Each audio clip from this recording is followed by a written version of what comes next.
हम प्रभु का धन्यवाद करते हैं, प्रभु की तारीफ करते हैं आज के वक्त के लिए।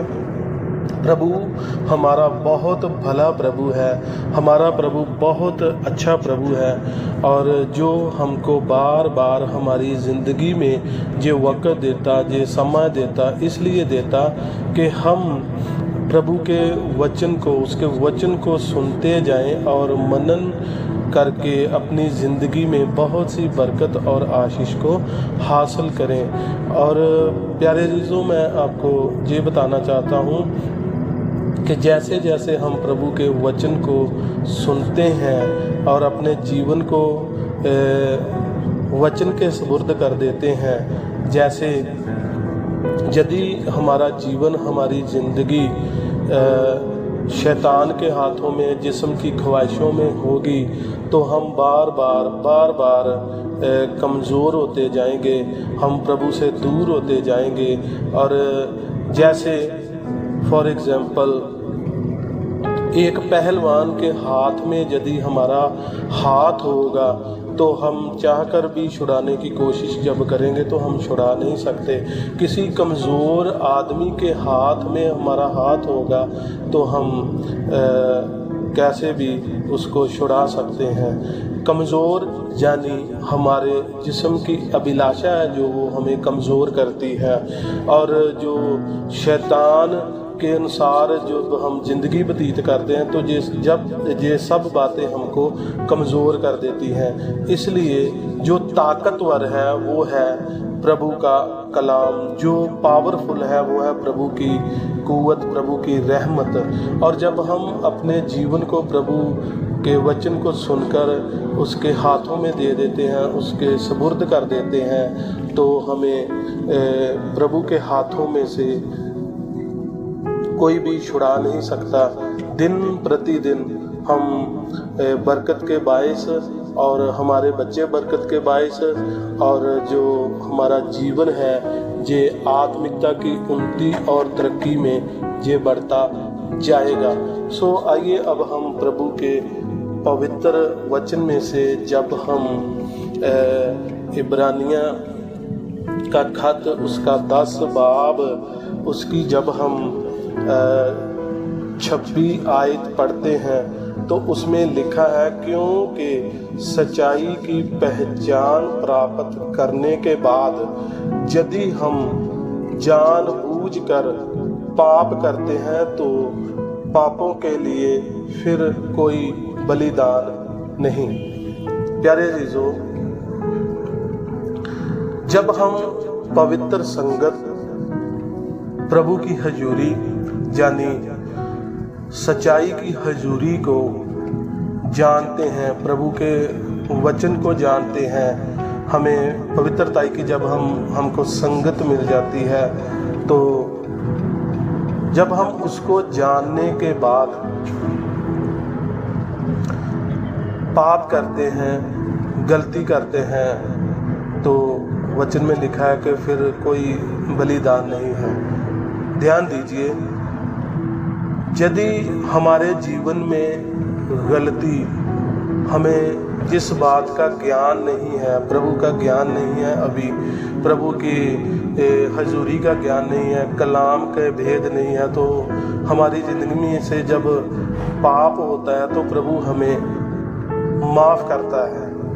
वो कैसे माफ़ करता है? जितनी देर हमको उस बात की समझ नहीं होती तो प्रभु हमको माफ़ करता है। यदि हम सब कुछ जानकर भी गुनाह करते हैं, पाप करते हैं, तो प्रभु हमें फिर प्यार नहीं करता, माफ़ नहीं करता। जैसे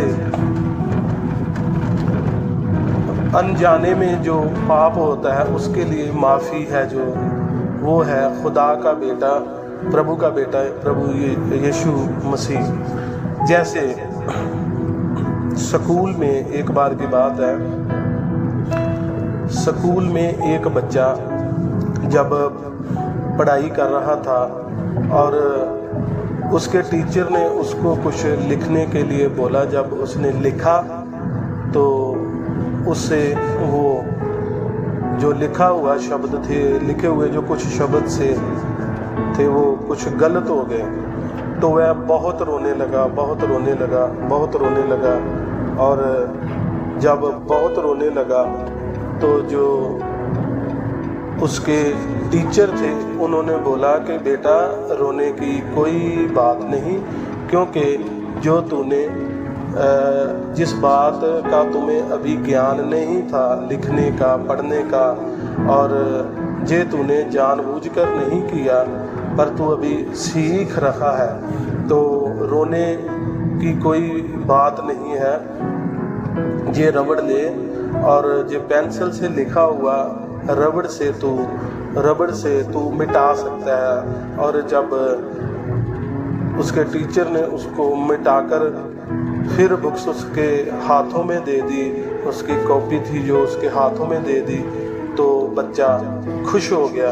मैं आपको एक बात बताना चाहता हूँ, यदि हमारी ज़िंदगी में अनजाने में जिस बात का हमको अभी भेद नहीं है, यदि हमसे कोई गुनाह होता है, पाप होता है, तो प्रभु यीशु मसीह का लहू हमारे लिए एक वो रबर है। जब हम पहली बात है कि जब हमसे गुनाह होता है तो पहले ये बात देखना है कि हम रोते हैं उस बात के लिए, हमारे अंदर पश्चाताप होता है कि प्रभु हमको माफ़ कर दे, जो हमको करना चाहिए था वो नहीं किया, बल्कि वो किया जो तेरी मर्जी के बरखिलाफ था। और क्या आप पश्चाताप करते हो, रोते हो उस बात के लिए? क्या आपके दिल में पश्चाताप, आपका दिल पश्चाताप से भरा है? आपके मन में पश्चाताप है कि मैंने ये गलत कर दिया, ये मुझे नहीं करना चाहिए था? यदि आपके अंदर पश्चाताप है कि मुझे ऐसा नहीं करना चाहिए, और आप रोते हो, रो कर प्रभु को पुकारते हो, दुआ करते हो, तो प्रभु ऐसा समर्थी प्रभु है, ऐसा पवित्र परमेश्वर है, ऐसा वो पवित्र हमारा प्रभु है, ऐसा पवित्र परमेश्वर है वो अपने बेटे यीशु नाम के वसीला से उसके लहू को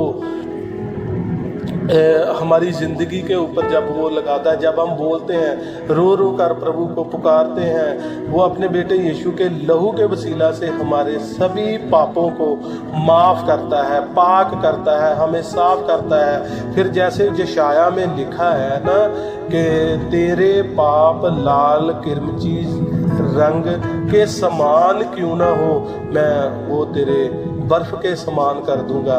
जब हम उसके बेटे प्रभु यीशु के लहू को मांगते हैं, उसे पुकारते हैं, और उसका लहू है जो हमें सारे पापों से शुद्ध करता है, हमें पाक करता है, हमें साफ करता है, हमें बरकत देता है।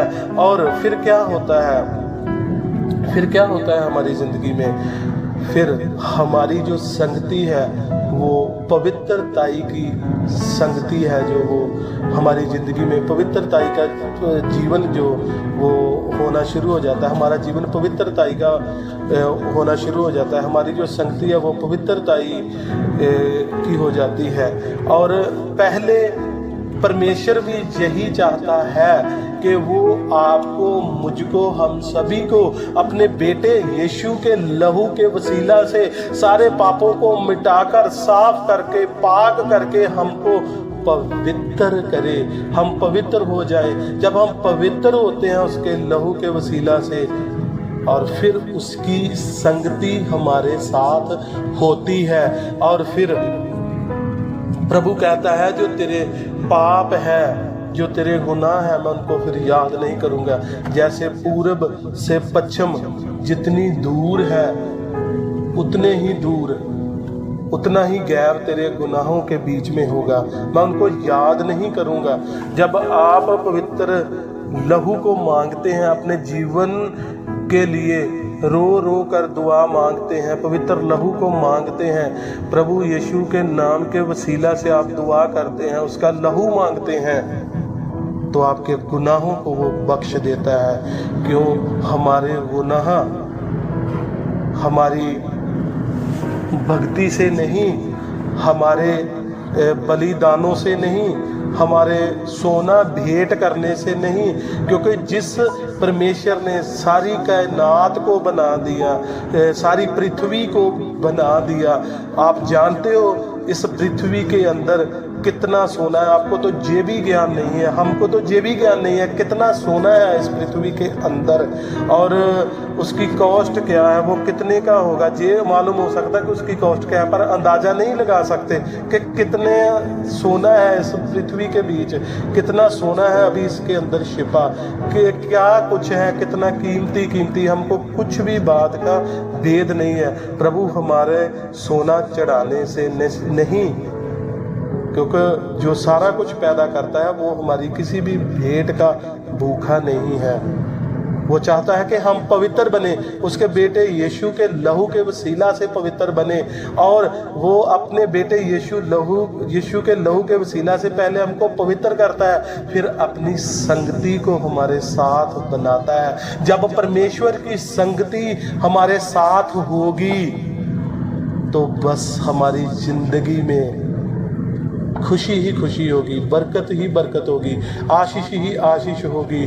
और जब हमारी परमेश्वर के साथ संगति होगी, जब हमारे पाप मिट जाएंगे। मैं आपको एक बात बताना चाहता हूँ कि जब यीशु के लहू के वसीला से हमारे पाप मिट जाते हैं, तो ये तो जो बदन में हम उम्र व्यतीत कर रहे हैं ना, 60 साल की, 70 साल की व्यतीत करते हैं लोग, 80 साल की व्यतीत करते हैं, पर जब यीशु के लहू के वसीला से हमारे पाप मिट जाते हैं तो हमारी 60-70 साल की ये उम्र है ना, जो जितनी भी प्रभु ने हमको दे रखी है, 70 साल 80 साल जितनी भी प्रभु जानता है, ये उम्र की मैं बात नहीं कर रहा। प्रकाश वाक्य की किताब जब हम उसका 20 अध्याय पढ़ते हैं तो उसमें लिखा है हमको एक अनंत जीवन मिलेगा, और वो अनंत जीवन में हम दाखिल होंगे जब हमारे लहू के वसीला से, यीशु के लहू के वसीला से जब हमारे पाप क्षमा होंगे। हमारे पाप क्षमा हो और परमेश्वर के साथ हमारी संगति हो, और प्रभु की और करुणा से भरा हाथ हमारी ज़िंदगी के ऊपर हो। प्रभु जो चाहता है, प्रभु की जो योजना है, प्रभु की जो इच्छा है, प्रभु आपको बरकत दे।